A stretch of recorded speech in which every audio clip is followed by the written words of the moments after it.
പ്രിയപ്പെട്ടവർ മരിച്ചു വീണ വഴികളിലൂടെ സയനിസ്റ്റ് യുദ്ധവിമാനങ്ങൾ തകർത്ത് കളഞ്ഞ പാതകളിലൂടെ അവർ തിരിച്ചു നടന്നു. അനേകായിരം ഓർമ്മകൾ ഉറങ്ങുന്ന അവരുടെ സ്വന്തം മണ്ണിലേക്ക്, ഒന്നുമില്ലാത്ത ശൂന്യതയിലേക്ക്, ഒന്നു മുതൽ കെട്ടിപ്പടുക്കണമെന്ന കഠിനമായ ആശങ്കയിലേക്ക് നടന്നു നീങ്ങുമ്പോഴും അവരിൽ ആഹ്ലാദം അലതല്ലുന്നുണ്ടായിരുന്നു. കൈകൊട്ടിയും പാട്ടുപാടിയുമാണ് അവരുടെ യാത്ര. കഠിനമായ പാതകൾ പിന്നിട്ട് 3 ലക്ഷത്തിലേറെ പേരാണ് വടക്കൻ ഗസയിലെത്തിയത്. ദുരിതങ്ങളുടെ അറ്റമില്ലാത്ത പാതകൾ താണ്ടിയുള്ള മടക്കം, സയനിസ്റ്റുകൾ കൊന്നൊടുക്കിയവർ, ഭീകരരുടെ ഉപരോധങ്ങളിൽ തണുത്തു വിറച്ചും വിശന്നും ദാഹിച്ചും മരിച്ചവർ, 1/2 ലക്ഷത്തിലേറെ മനുഷ്യരെ ഇല്ലാതാക്കിയ അതിക്രൂര വംശഹത്യയുടെ ശേഷിപ്പുകളിലേക്കാണ് പ്രതീക്ഷയുടെ ഭാണ്ഡവും പേറിയുള്ള അവരുടെ യാത്ര. കഴിഞ്ഞ 1-2 ദിവസങ്ങളായി നെറ്റ്സരീം ഇടനാഴിക്ക് മുന്നിൽ തടിച്ചുകൂടിയിരിക്കുകയായിരുന്നു അവർ. വെടിനിർത്തൽ കരാർ പ്രകാരം ശനിയാഴ്ച മുതൽ ഇടനാഴി തുറക്കേണ്ടതായിരുന്നു. ഇത് പ്രതീക്ഷിച്ച് വെള്ളിയാഴ്ചയോടെ തന്നെ ഇവിടെ ആളുകൾ എത്തിത്തുടങ്ങിയിരുന്നു. എന്നാൽ ബന്ദി പ്രശ്നം ഉന്നയിച്ച് ഇസ്രായേൽ കരാർ ലംഘിച്ചു. വനിതാ ബന്ദി അർബൽ യഹൂദിനെ കൈമാറും വരെ ഇടനാഴി തുറക്കില്ലെന്ന നിലപാടാണ് ഇസ്രായേൽ സ്വീകരിച്ചത്.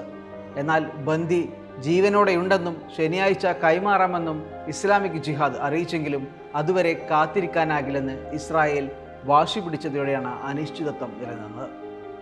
ഇടനാഴി തുറക്കാനായി ഇരുവിഭാഗങ്ങളുമായും ഖത്തർ, US, ഈജിപ്ത് എന്നീ രാജ്യങ്ങളുടെ ദൂതന്മാർ ചർച്ച നടത്തിയതോടെയാണ് ഒടുവിൽ ഇടനാഴി തുറന്നത്.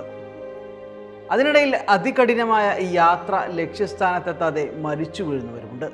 പ്രായവും അവശതയും രോഗവും തളർത്തിയവർ. ദൈവത്തിൻ്റെ തീരുമാനമായി അതും പലസ്തീനികൾ അംഗീകരിക്കുന്നു. പ്രായമായ ഒരാൾ ഇങ്ങനെ മരിച്ചു വീഴുന്നതിൻ്റെ ദൃശ്യങ്ങളും സോഷ്യൽ മീഡിയകളിൽ പ്രചരിക്കുന്നുണ്ട്. ട്രോളിയിൽ ഉന്തിക്കൊണ്ടുവരുന്ന ഒരു വൃദ്ധ സന്തോഷാധിക്യത്താൽ പാട്ടുപാടുന്നതാണ് മറ്റൊരു വീഡിയോ. ഫലസ്തീനിലെ പരമ്പരാഗത ഗാനം പാടിയാണ് അവർ സ്വന്തം മണ്ണിലേക്ക് തിരികെ പ്രവേശിക്കുന്നത്.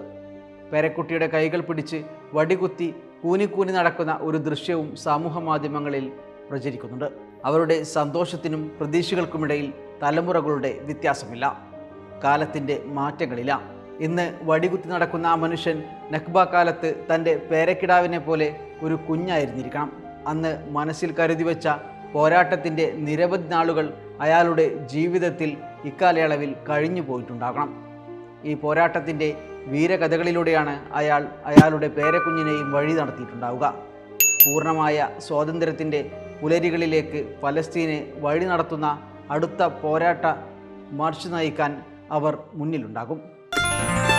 Waytonikah.com, the exclusive Muslim matrimonial site.